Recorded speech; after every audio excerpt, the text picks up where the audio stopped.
What's going on, guys? Gunnar here. I'm hanging out with Brad Bowen today and Miss Brandy. We're out here chasing muskie and smallmouth. I want to show you guys a few things for this masterclass here. One of them being open stance casting, the other one being transitions in your retrieve to rod sweeps.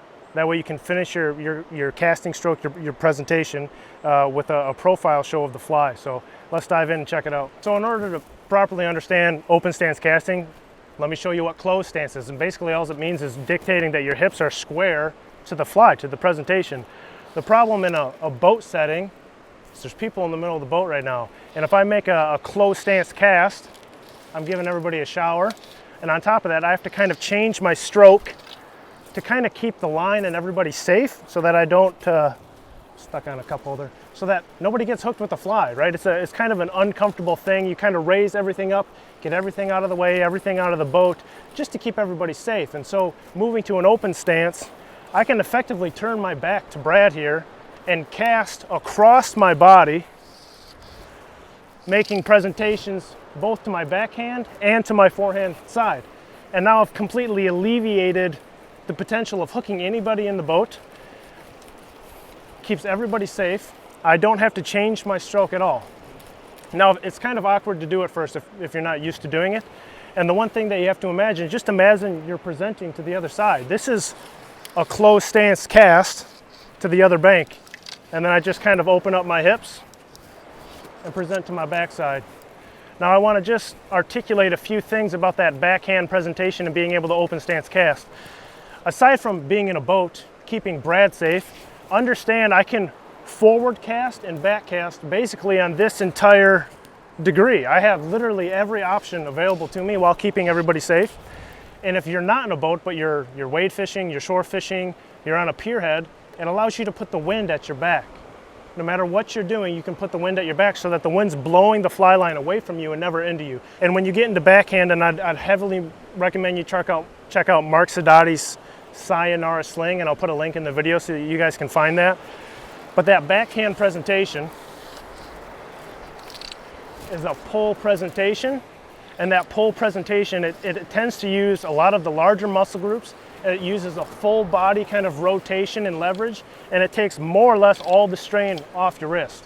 So it's quite an effective means for handling the big rods associated with streamer fishing, the big flies associated with streamer fishing, and alleviating the tendency of absorbing all of that load and shock and tension into that wrist and having your wrist break. But instead, you can lock that wrist and pull everything to make your presentation to a stop. So that's open stance casting. Hope it helps you out. This is insane. You need to see Brad's bucktail stash, because it's literally about, I don't know, 1 million deer tails in here. Yeah, I mean, barrels full of bucktail.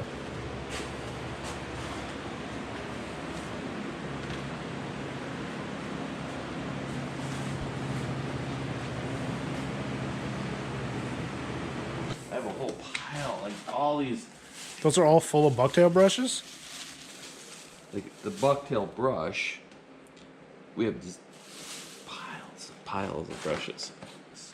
Yeah. I'm obviously, if you can't tell, I'm a little bit speechless. Well, I mean, you don't run into this shit every day. I realize that. And, I have like a dedicated, and I'm not even unpacked yet, but.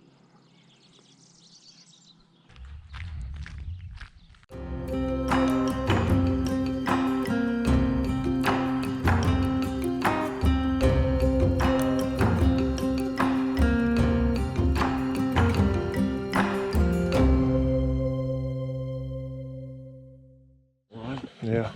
The guy he was like a architect or something. He came up with the idea, and it works. I mean, just all these little plates, and they just custom fit to the bottom, basically.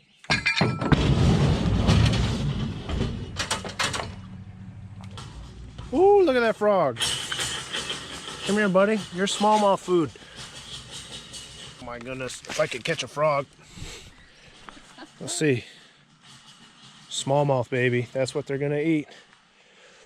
Good luck, buddy. Heard it. I didn't see He did get eaten. You sent him to his demise. Yeah, I was chumming. So now we go from this to like we're gonna have rapid pool for the next 5 hours. It's just rapid pool. You couldn't and you're ask just gonna for be like, oh my god, I want to, yeah, and I'm like, I get it, man. You're gonna just like. This is what we're here for. We've invested 3 hours into that one take, and no, you can't have it.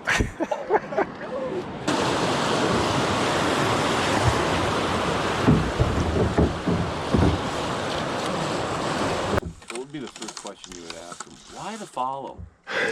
Like, what's up with the follow? Well, let me tell you, kid. It's called torture.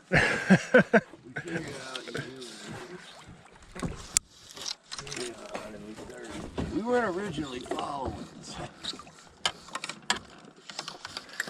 We like screwing with your head so much. You guys are so easy to screw with. Doing a little rest and recovery here. But since Brad and I filmed our interview, we've moved 2 muskies and just got a big, well, a medium-sized smallmouth. In all fairness, we moved 1 muskie properly, and I just pulled the fly out of the water, and he was like 4.5 feet behind it. And I should have done a bloody figure 8. The second fish, I changed up to a new fly, literally threw it in the water just to see what it looked like. And we're like in a pretty deep hole, like an 8-foot hole, and this fish just comes up, stares at it, and then swims off. So that's what's going on. Boy, that's a real good puzzle.